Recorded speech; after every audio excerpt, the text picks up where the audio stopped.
Hi friends, மாயா சீனு சீரியலை பற்றி தான் நம்ம இந்த வீடியோக்குள்ளே நம்ம பார்க்க போகிறோம். வாங்க நம்ம வீடியோக்குள்ளே போகலாம். மாயா வாமின் பண்ணிட்டு இருக்கிறாங்க. இதை பார்த்ததுமே பத்மா பார்வதி அதிர்ச்சி அடைகிறாங்க. அப்போ தனா கேட்குறாங்க, என்ன விஷயம் அப்படின்னு சொல்லி கேட்கும்போது நான் கன்சீவாக இருக்கிறேன் அப்படிங்கிறாங்க. இதை கேட்டதுமே தனா சந்தோஷப்பட்டுட்டு ஜானகிட்ட சொல்கிறதுக்காக போகிறாங்க. அப்போ பத்மா இதை பார்த்து சந்தேகப்படாங்க.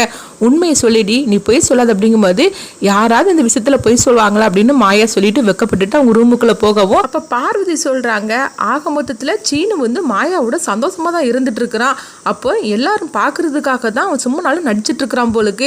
இந்த விஷயத்துல எந்த பொண்ணாவது பொய் சொல்வாளா என்ன அப்படின்னு பார்வதி சொல்லவும் இதை கிட்டதுமே பத்மா ரொம்பவே கோபத்தோட இருக்கிறாங்க. அப்ப சீனு வரவும் சீனு கிட்ட பத்மா வெளுத்து வாங்கிட்டு இருக்கிறாங்க.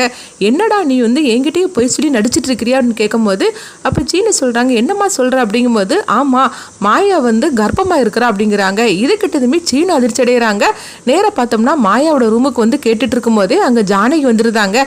ஜானகி வந்ததுமே மாயா சொல்றாங்க, ஆமா பெரியமா நீங்க பாட்டியாக போறீங்க அப்படின்னு சொல்லவும் இது கேட்டுட்டு சீனு சொல்றாங்க, இங்க பாரு மாயா, இந்த விஷயத்துல நீ விளையாடிட்டு இருக்காத, இவ சொல்றது எல்லாம் பொய் அப்படிங்கும்போது போங்க உங்களுக்கு இதே வேலையா போச்சு அப்படின்னு மாயா வெக்கப்பட்டுட்டு சொல்லும் போது அப்ப ஜானகி சொல்றாங்க, சீனு இந்த விஷயத்துல மாயா எதுக்கு பொய் சொல்ல போறா, இதெல்லாம் பொய் சொல்லக்கூடிய விஷயமா என்ன, நீ சொல்றதெல்லாம் உண்மைதான் மாயா, அதான் உன் முகத்தை பார்த்தாலே தெரியுதுல அப்படின்னு ஜானகி சொல்லவும் சீனுவுக்கு என்ன பண்றதுன்னு தெரியல, இங்க என்னதான் நடந்துட்டு இருக்கு ஒன்னும் புரிய மாட்டுக்கு, நம்ம சொன்னாலும் இங்க யாரும் கேட்கற நிலைமையில இல்லை அப்படின்னு சொல்லிட்டு சீனு கோவத்தோட அங்க இருந்துட்டு இருக்கவும் அப்ப ஜானகி சொல்றாங்க, மாயா உண்மையிலே எனக்கு எவ்வளவு சந்தோஷமா இருக்கு தெரியுமா, நீயும் சீனும் சேர்ந்து வாழல அப்படின்னு சொல்லி தான் நானும் நினைச்சுக்கிட்டு இருக்கிறேன். ஆனா இப்போ தெரிஞ்சு போச்சுமா, சீனு நீயும் சந்தோஷமா தான் இருக்கீங்க, ஆனா வெளிப்படையாதான் சீனு உன் மேல கோவப்படுற மாதிரி அவன் நடிச்சிட்டு இருக்கான் போலுக்கு அப்படிங்கவும் சீனு இதை கேட்டு ரொம்பவே எரிச்சலோட இருந்துட்டு இருக்கிறாங்க.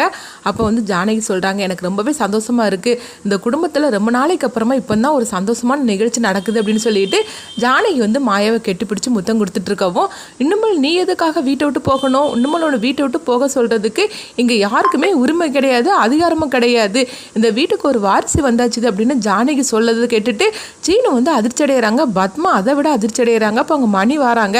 வந்ததுமே ஜானகி இந்த விஷயத்தை பத்தி சொல்லவும் மணி ரொம்பவே சந்தோஷப்பட ஆரம்பிச்சிட்டாங்க. என்ன மாயா, எனக்கு பேரனோ பேத்தியோ பறக்க போறாளா, எனக்கு எவ்வளவு சந்தோஷமா இருக்கு தெரியுமா, இன்னும் நீ எதுக்குமா வீட்டை விட்டு போகணும், இந்த வீட்டுக்கு ஒரு வாரிசு வரப்போகுது, இன்னும் நீயும் ஒன்று வீட்டை விட்டு போக வேண்டாம், 40 லட்சமாவது 50 லட்சமாவது அப்படின்னு சொல்லவும் இதை கேட்டுட்டு மாயா சந்தோஷப்பட்டு சிரிச்சுக்கிட்டு இருக்கிறாங்க. அப்போ பத்மா சொல்றாங்க, அதெல்லாம் கிடையாது, இவ வீட்டை விட்டு போறது தான், 40 லட்ச ரூபா பணத்துக்காக தான் என் பையன் இவ்வளவு தூரம் கஷ்டப்பட்டுட்டு இருக்கிறான், அதனால அந்த பணத்தை எப்போ கொடுக்குறானோ அப்பவுமே இவ வீட்டை விட்டு போய் ஆகணும் அப்படின்னு பத்மா சொல்லவும் மணி சொல்றாங்க, என்னடி நீ நினைச்சுக்கிட்டு இருக்க, அவ அந்த குடும்பத்தோட வாரிசு அவ சுமந்துக்கிட்டு இருக்கிறா, அவ வீட்டை விட்டு போகணுமா, வேணும்னா நீ வேணா வீட்டை விட்டு போ அப்படின்னு சொல்லவும் பத்மா அதை கேட்டு அதிர்ச்சி அடைகிறாங்க. என்னங்க சொல்லிட்டு இருக்கிறீங்க அப்படிங்கும்போது ஆமா, இதுக்கு பிறகு மாயாவை வீட்டை விட்டு போகணும்னு சொல்றதுக்கு யாருமே அதிகாரம் கிடையாது அப்படின்றதாங்க, நீ வாமா நீ போய் ரெஸ்ட் எடுமா அப்படின்னு சொல்லவும் இதை கேட்டுட்டு மாயா ரூமுக்குள்ள சிரிச்சுக்கிட்டே போறாங்க. அப்போ சீனு முறைச்சு பார்த்துட்டு இருக்கும்போது அப்ப பத்மா சொல்றாங்க, இது எல்லாத்துக்கான நீ தாண்டா, ஒன்னாலதான் எல்லாமே கெட்டு போச்சு அப்படின்னு சொல்லிட்டு இருக்கவும் அப்போ சீனு சொல்றாங்க, இல்லம்மா அவ பொய் சொல்லிட்டு இருக்காம அப்படிங்கும்போது அவ இதுக்குடா பொய் சொல்லிட்டு இருக்கணும், நீ தான் தேவையில்லாம இந்த மாதிரிக்கெல்லாம் நடிச்சு நீ ஏமாத்திட்டு இருந்திருக்கிற அப்படின்னு சொல்லிட்டு பத்மா அங்க இருந்து கிளம்பி போறாங்க. இந்த விஷயத்தை பத்தி பார்த்தோம்னா மகாலிங்க அவங்க பத்மாவை சந்திக்கிறாங்க. அப்போ அவங்க கேட்டுட்டு இருக்கிறாங்க, 40 லட்ச ரூபா பணத்தை ரெடி பண்ணிட்டீங்களா சம்பந்தியம்மா, நான் எப்போ நான் மாப்பிள்ளை கையில கொடுக்கறதுக்கு, அதாவது சீனு கையில கொடுக்கறதுன்னு சொல்லி கேட்டுட்டு இருக்கும்போது எங்க கொடுக்கறதுக்கு, அங்க குடிமொழிக்கு போச்சுது அப்படிங்கிறாங்க. என்ன சொல்றீங்கன்னு கேட்கும்போது ஆமா அந்த மாயா கர்ப்பமா இருக்கிறா அப்படிங்கிறாங்க. இது கேட்டுட்டு மகாலிங்க அதிர்ச்சி அடைகிறாங்க.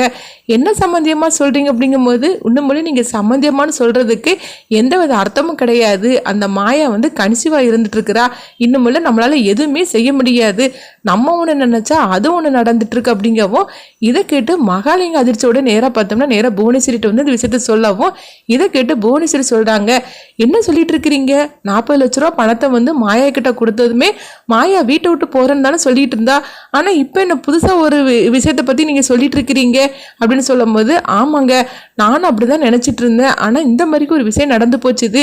இந்த சீனு வந்து சும்மா தான் வெளியெல்லாம் சொல்லி ஏமாத்திட்டு இருந்திருக்கிறான். ஆக மொத்தத்துல அவன் பொண்டாட்டியோட சந்தோஷமா தான் இருந்திருக்கிறான். இப்ப என்ன பண்றதுன்னே தெரியல. மாயாவை வீட்டை விட்டு போறதுக்கு நம்மளுக்கு ஒரு நல்ல சந்தர்ப்பம் கிடைச்சது. கடைசியில் இந்த சீனு இல்லாம பண்ணிட்டானே அப்படின்னு சொல்லிட்டு இருக்கவும் இங்க பார்த்தோம்னா பத்மா வந்து யோசனை பண்ணிட்டே இருக்கிறாங்க. இந்த மாயா வயிற்றுல இருக்கிற குழந்தைய நம்ம வந்து விடக்கூடாது. சொல்ல போனாக்கி அந்த குழந்தைய வந்து நம்ம வந்து முடிச்சிட வேண்டியதா அப்படின்னு பத்மா வந்து ஒரு திட்டத்தை போடுறாங்க. வேற வழி தெரியல. நம்ம வந்து இந்த மாதிரி பண்ணினாதான் இந்த மாயா வீட்டை விட்டு அனுப்ப முடியும். சாருவை நம்ம வீட்டுக்கு மருமகளை நம்ம அழைச்சிட்டு வர முடியும் அப்படின்னு சொல்லிட்டு பத்மா பார்த்தோம்னா மாயாவோட குழந்தைய வந்து முடிக்கிறதுக்காக ஒரு மருந்தை வாங்கிட்டு வராங்க. அடுத்து வந்து பத்மா வந்து மாயாட்ட ரொம்பவே பாசமா இருக்கிற மாதிரி இருக்கிறாங்க. சரி மாயா, என்ன இருந்தாலும் சரிதான், இந்த குடும்பத்துக்கு ஒரு வாரிசை நீ சுமந்துக்கிட்டு இருக்கிற. அப்படி இருக்கும்போது நான் ஒண்ணுமேலும் உங்ககிட்ட வெறுப்ப காட்ட முடியுமா? உனக்காக பாரு நான் என்னெல்லாம் வாங்கிட்டு வந்திருக்கிறேன்னு அப்படின்னு சொல்லிட்டு அவங்க சில பழங்கள்லாம் வாங்கிட்டு வந்திருக்கிறாங்க. அதுல பப்பாளி பழமும் வாங்கிட்டு வந்திருக்கிறாங்க. இதை நீ சாப்பிட்டேன்னா குழந்தையும் சரி உனக்கு சரி ரொம்பவே நல்லது அப்படின்னு சொல்லவும் உடனே மாயாவும் அப்படின்னு சொல்லி கேட்டுட்டு இருக்கிறாங்க. சரி அத்தைக்கு பரவாயில்ல, இதனால நம்ம மேலே பாசம் வந்துருச்சு அப்படின்னு சொல்லிட்டு சந்தோஷப்பட்டு இருக்கும்போது பப்பாளி பழத்தை வெட்டி அவங்க கொடுக்கறதுக்காக போகும்போது ஜானகி வந்து தடுத்து நிறுத்திடுதாங்க. என்ன காரியம் பண்ண பார்த்த பத்மா அப்படிங்கும்போது அப்போ மாயா வந்து முழிச்சிட்டு இருக்கிறாங்க. என்ன பெரியமா சொல்கிறீங்க அப்படிங்கும்போது இந்த பழத்தை சாப்பிட்டீங்கன்னா அவ்வளோதான், குழந்தை வந்து இல்லாமல் போயிடும் அப்படிங்கிறாங்க. இதை கேட்டதுமே வந்து அவங்க மாயா அதிர்ச்சி அடைகிறாங்க. நீங்கள் இந்த அளவுக்கு மோசமாக இருப்பீங்கன்னு சொல்லி நான் கொஞ்சம் கூட எதிர்பார்க்கவே இல்லை. நீங்கள் என்னடா திடீர்னு என் மேலே இவ்வளோ அக்கறையோட பாசத்தோடையும் காட்டுதீங்கன்னு நினச்சேன். ஆனால் இதுக்கெல்லாம் காரணம் இதுதானா? நீங்களாம் என்ன மனுஷங்க அப்படின்னு சொல்லிட்டு மாயா திட்டவும் உடனே வந்து அவங்க ஜானகி திட்ட ஆரம்பிச்சிருந்தாங்க. ஆனாலும் பத்மா நீ இப்படிலாம் பண்ணுவேன்னு சொல்லி நான் கொஞ்சம் கூட எதிர்பார்க்கவே இல்லை அப்படின்னு சொல்லவும் பத்மா வந்து கையங்களவமாக மாட்டிக்கிட்டோமே அப்படின்னு சொல்லிக்கிட்டு அவங்க அப்படியே முழிச்சுக்கிட்டு இருக்கிறாங்க. இப்படி தான் அந்த கதையை சூப்பராகவே எடுத்துகிட்டு போகிறாங்க. அடுத்தது என்ன நடக்கும்னு சொல்லி நம்மளும் வெயிட் பண்ணி பார்க்கலாம். மாயா உண்மையிலேயே வந்து கன்சீவாக இருக்கிறாங்களா? கண்டிப்பாக அவங்க நடிக்க தான் செய்வாங்க. அடுத்து என்ன நடக்குன்னு